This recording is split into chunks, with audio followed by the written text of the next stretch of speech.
Okay, this will be a little bit of a weirder intro, but this will be the Baruuk Prime build guide. I know. Baruuk, finally, after 30 years. I've been teasing this for like, I don't know how long.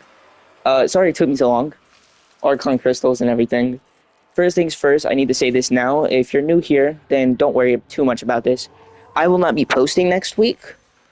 I'm about to get hit with a huge snowstorm. That's why I'm posting this today, not tomorrow. Because I think it hits Saturday and it goes through Sunday and Friday. It's huge. It's not Sunday and Friday, Sunday and Monday. It's bad. It's really, really bad. It's literally called a cataclysmic winter storm.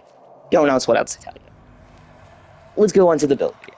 First things first, run, not run. First things first, or yeah, run. Run Naramon.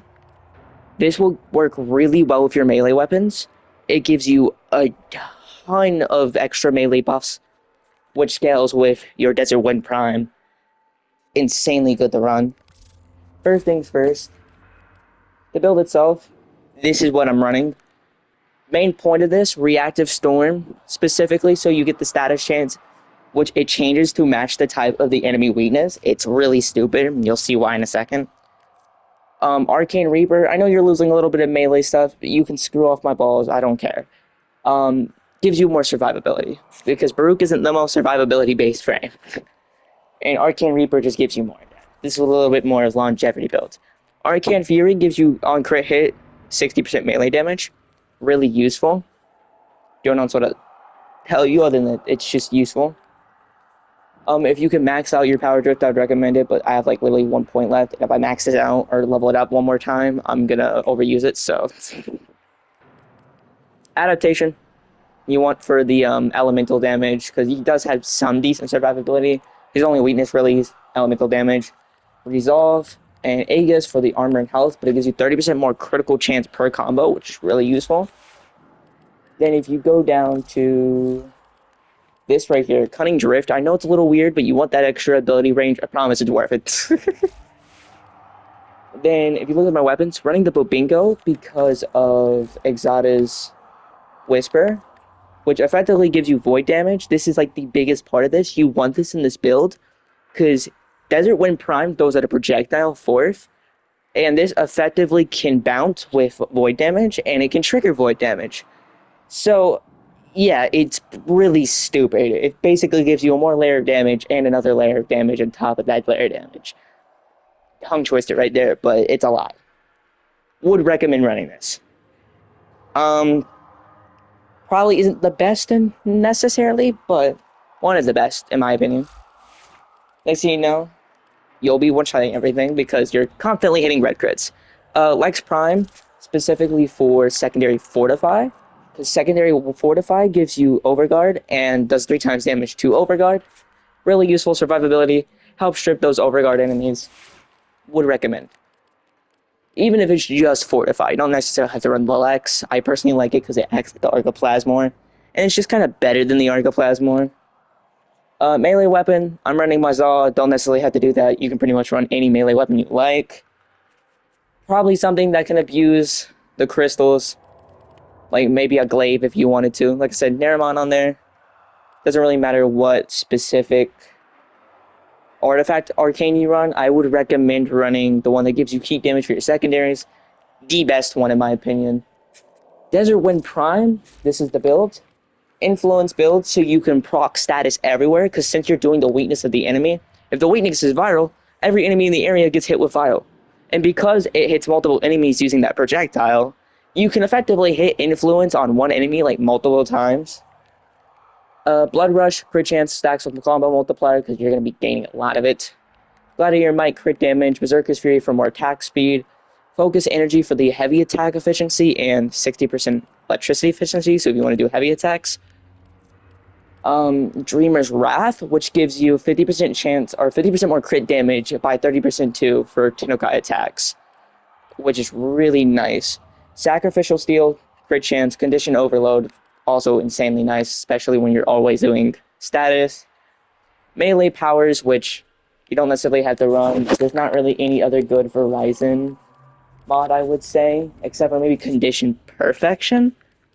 I don't really know what to put there. That's up to you if you want to do that or not. Don't even necessarily need it. Galvanized Reflex for more initial combo and heavy attack efficiency. Really useful.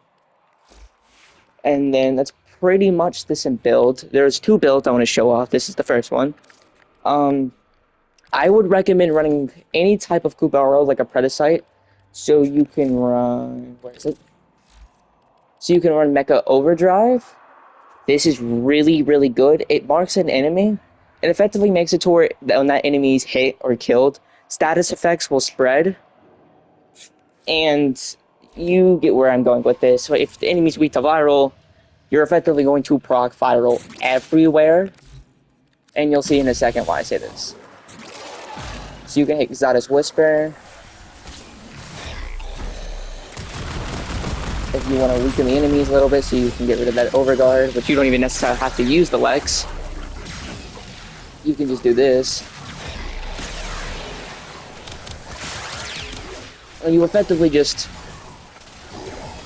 use it, get your restraint up. It won't be the quickest thing on Earth, especially with these enemies, because Overguard and stuff.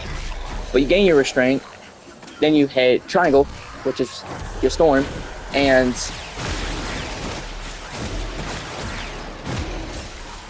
did you see how quick that wiped the enemies off the map? You basically treat them like a piece of dirt on your shoe. You just kind of flick it off, and they're gone. This thing one-shots everything. I don't think I've seen more stupidity in my life. Yeah, effectively, it's just really, really, really broken. Also, Archon Shards, forgot about these. 4 red, crit damage, 1 casting speed.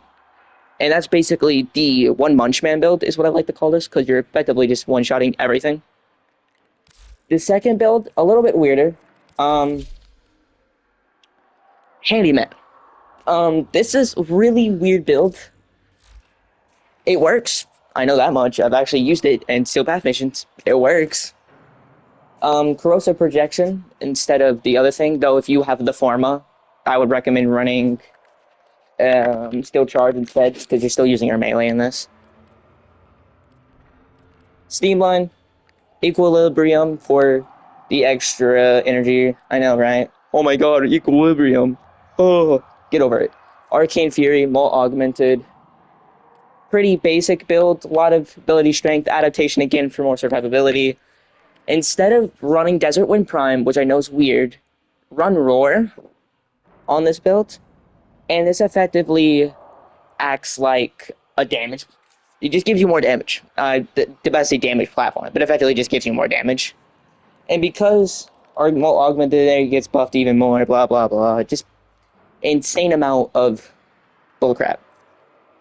And the main reason is this: Desolate Hands. Desolate Hands will be like your biggest help in here. You don't really need to worry about survivability as much on this build because of his passive, which makes it to where more restraint, up to 50% more resistant to damage. You're not using your restraint in this build, so you can effectively just be invincible 80% of the time. You probably won't take a lot of damage. It's pretty good in my opinion. Yeah. I would heavily advise you, not recommend, advise, run something with Momentous Bond so you can get this. Momentous Bond is it's like the biggest help in this build.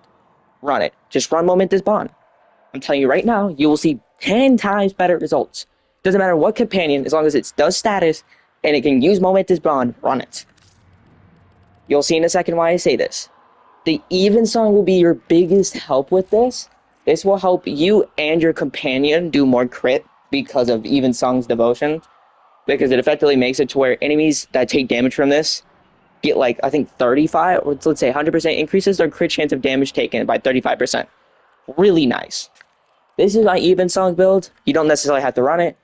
The main reason you're running this is for the 35% crit chance and the increase in multi-shot. We'll see in a second why I say this. Doesn't matter specifically what secondary you run, as long as it can be used with my personal favorite glaive, Dakota Pathicist. Doesn't necessarily have to be this one, but this is the best status glaive from what I've seen.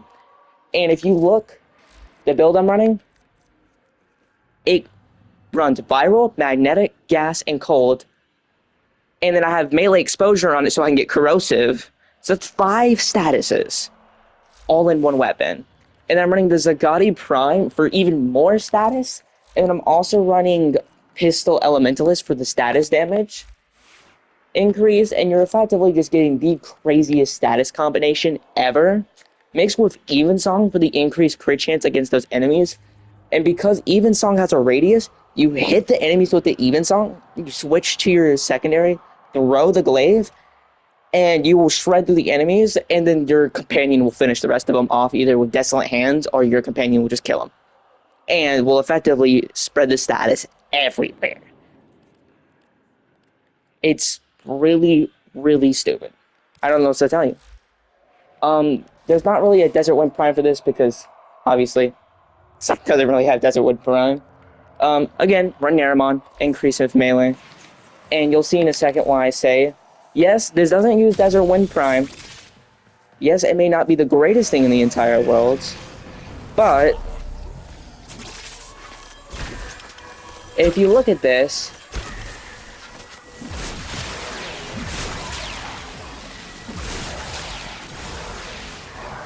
yeah, it does that.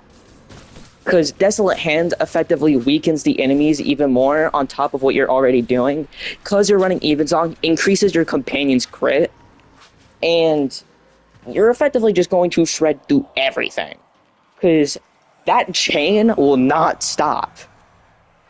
And because you're doing so much status all at once, it will just keep going. So you're effectively getting the craziest chain of status damage ever using your companion. And that is my 2 really, really, really stupid Baruuk builds. Yeah. I don't know what to say other than these are probably some of my favorite builds. Thank you to one of my friends for giving me the platinum to do this bullcrap that I've done recently. And he's the one who told me, hey, you should play Baruuk. He's very, very broken. And he was explaining to me this stuff at like a party, not party, it was Christmas. He was explaining this stuff to me. And he told me about that augment mod that gives you 250% permanent status. And I was like, this can't be real. It's real. And it's proven itself to be very, very broken. Well, that's it for this build video. I'm Pocket Gamer. If you don't mind, like and subscribe to see more diabolical bullcrap like this. I shall see you next time.